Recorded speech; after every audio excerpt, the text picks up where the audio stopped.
Ladies and gentlemen, good morning. I hope you're having a good time.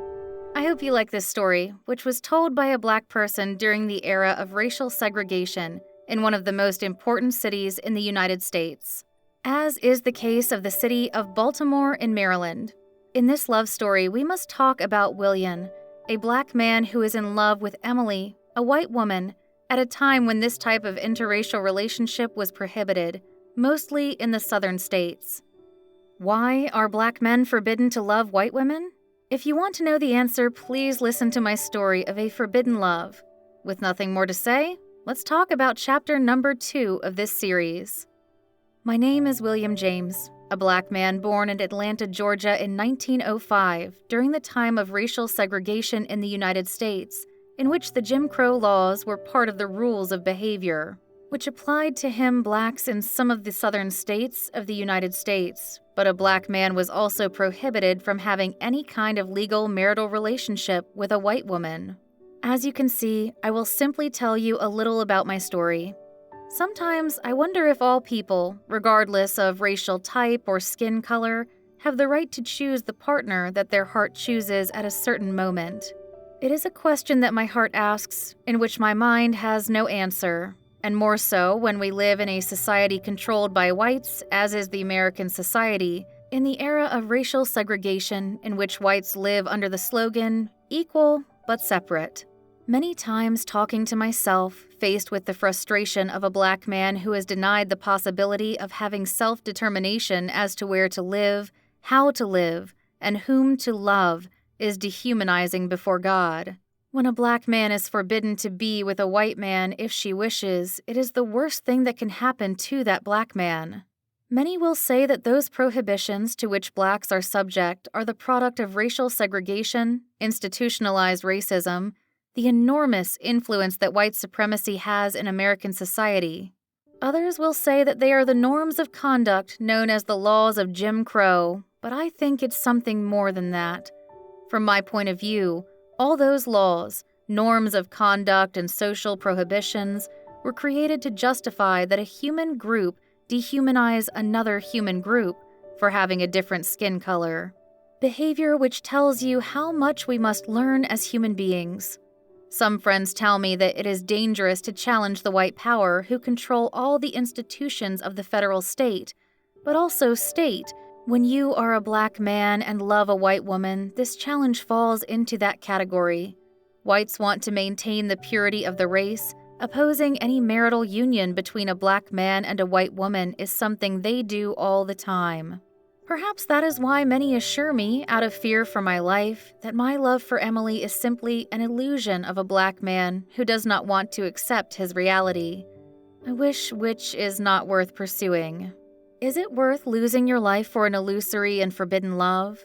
It is worth going to jail for violating laws which, although they seem unfair, which are being used as strategies to oppress Black minorities. They are some of the questionable ones that are on my mind right now.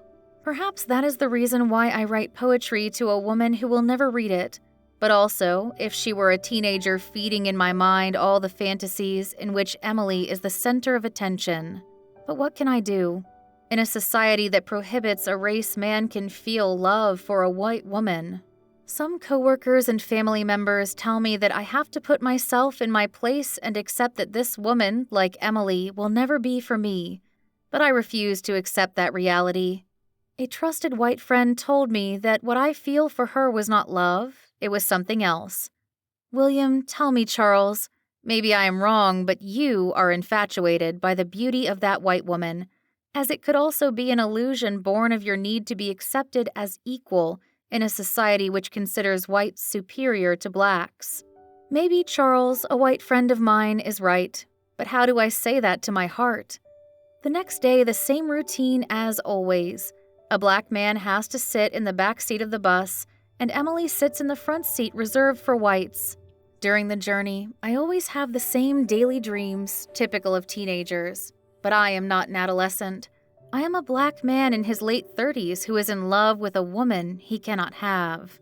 When I was working at my job, behind me was Charles, who whispered to me, "How did the Black Romeo wake up today?" Looking at Charles, at his occurrence as a way to cheer me up at the time, I replied, "The Black Romeo is fine, because this morning he got a chance to see his princess."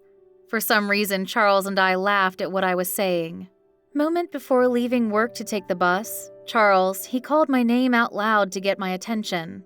"What's up, Charles?" What does he go through in mind? "William." "Yes, Charles." "Something came up so you can tell the love of your life how you feel." "What are you talking about, Charles?" "William, you are good at writing poetry, according to what I have noticed." "What are you trying to tell me, William?" "Charles, why don't you write an anonymous love letter to Emily?" "Charles, you are crazy." "William, why are you doubting the idea that I am proposing to you?" "Tell me, William, what do you have to lose by writing that love letter to Emily? The most that can happen is never respond to your letter. At least as a man, let her know how you feel is a good thing." "I don't know Emily's address, but I don't know what kind of work she does either." "If you wish, you can use my address as a way to hide your identity. Everyone knows that I am a womanizer, and it will not be surprising that I do that." "William, please leave that to me. Tomorrow I will take the same bus that you take, and when we get off the bus, you describe to me which is the white woman who is destroying your heart." "Charles, would you do that for me?" "Sure, yes, William.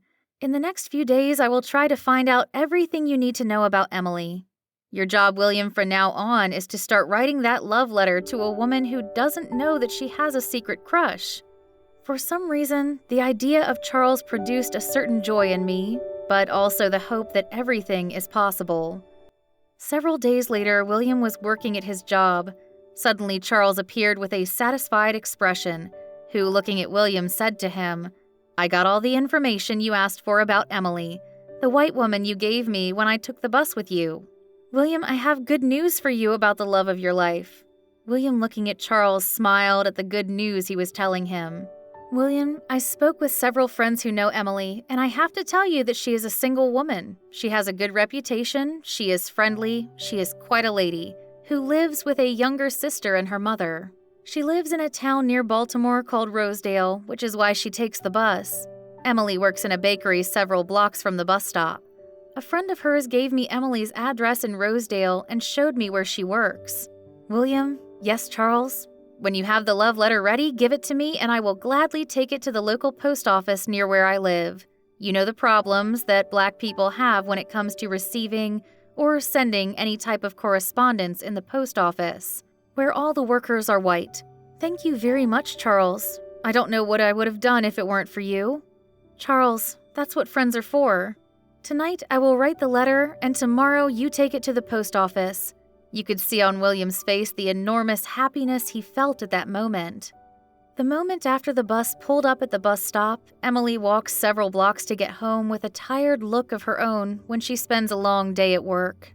Emily opened the front door and hear her younger sister's voice. "Emily brought me what I asked for." "Sure, I have it in my bag." Emily crosses the living room and into the kitchen. "Hi, Mother. What are you making for dinner?" "Your favorite food, sweetheart." "How was work today, Emily?" "Today is a very busy day in the bakery. A lot of orders and a lot of work. You know how busy the bakery gets when the anniversary that many celebrate in the city arrives, and even more when it begins in summer.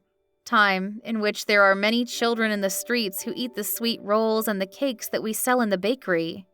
Emily, before I forget, on the coffee table there is a letter for you." "Who could be, Mother?" "I don't know. It's the first time I see that name." "Emily, I took the letter that was on the table in the living room." She took the letter, without reading the name of the sender, and put it in her purse to read later. After taking a well-deserved bath, sitting in front of her bedroom window, looking into the distance through the glass when she remembered the letter, she opened her purse and read the name of the person who sent the letter to her. Emily asked herself, who is William J. Smith? He could be a friend from high school. I really do not know. Emily, with an expression of curiosity and some nervousness in her hands, for not knowing the reason for this letter, and much less when she did not know who sent it, she sat slowly in front of the window of her room, enjoying the beautiful panoramic view.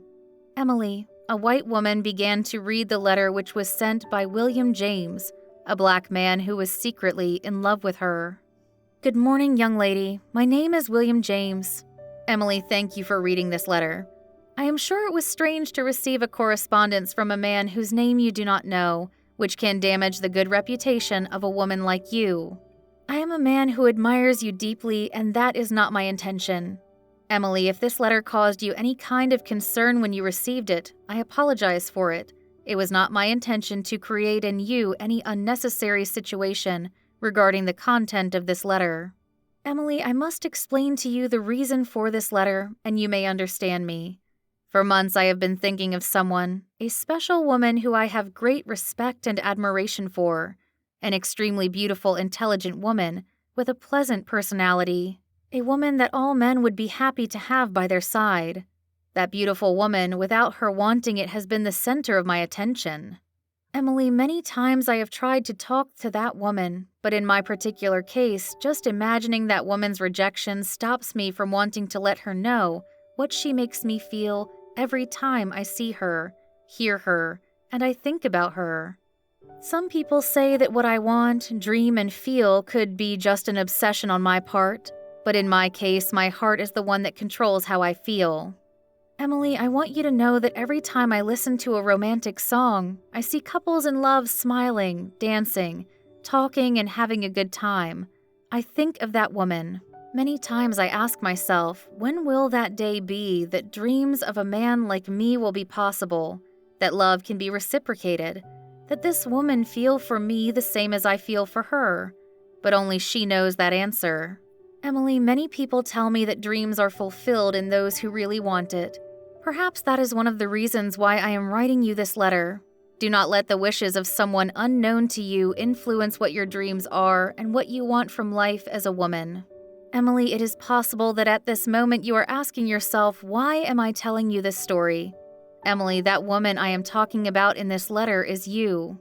Emily, thank you for the time you've spent reading this letter. For me, it would be great to know your answer, whatever it may be, but if I do not receive it, I understand your silence. William, several weeks after sending Emily the love letter, often wonders if Charles sent the letter to Emily. What was Emily's reaction when he read that love letter addressed to her? Emily took the bus every day at the same time that she stopped at the same stop, as if nothing had happened. What went through Emily's mind when she read the letter, each paragraph, each strophe of a letter from someone who, if she knew it is the story of a black man who is in love with a white woman, at a time when that kind of marital relationship it is forbidden? Suddenly, William hears the voice of Charles, who tells him in a low voice, William, I have a big surprise for you." Charles took a mail letter out of his pocket and said to William, "It is for you, my friend. This letter was sent by Emily to William James, a black man who is secretly in love with a white woman." William, with a surprised look, nervousness took over his body, which was noticeable when he reached out with trembling hands to take the letter sent by Emily from his friend's hand. The letter sent by that woman, who for months was the one who was stealing his sleep, owner of his heart without knowing it, but also the reason for all his fantasies of a man in love with an impossible love between a black man and a white woman. His friend Charles could notice William's nervousness, and as a way to reduce the anxiety of the moment, telling him with a smile on his face, "The content of this letter could change your life forever, my friend. William, you are a lucky man that a woman like Emily read your letter and sent you a reply. I feel happy for you." William could see the joyful satisfaction on the face of his friend Charles, which further increased the tension in William, a black man who couldn't believe that Emily was a white girl with soft golden hair. A beautiful woman who always sat in the front seats of the bus because of racial segregation. For the first time in her life, she was directing her attention to him, a black man, answering a letter which contained all the love, dreams, and desires of a black man who was secretly, deeply in love with a white woman. During racial segregation and Jim Crow laws, a type of love relationship which was prohibited, William, that black man who was madly in love with a white woman, who was dreaming of the impossible, and all to feel love for a woman who has a different skin color than him, put the letter sent by Emily in his left pocket near his heart, a heart which was beating so strong that at that moment nothing could control it, which once again reminded William that when it comes to love, the heart always rules, and William's heart belongs to Emily. Do not have the slightest doubt. William trying to guess the content of the letter, it was a mixture between happiness and fear. It was something that was killing him inside, which could create the possibility of a black man like him who could give him the possibility to win the heart of a white woman with whom he was madly in love. But it could also be the end of that illusion that every man in love has, when the rejection of the woman he likes could inflict a wound on his heart, a type of wound which he did not know if he could overcome, if Emily's heart belongs to a white man, and in this letter the answer could be found. What was Emily's response to William's love letter? In the 3rd chapter of this impossible love story, you will know the answer. Thank you very much for listening.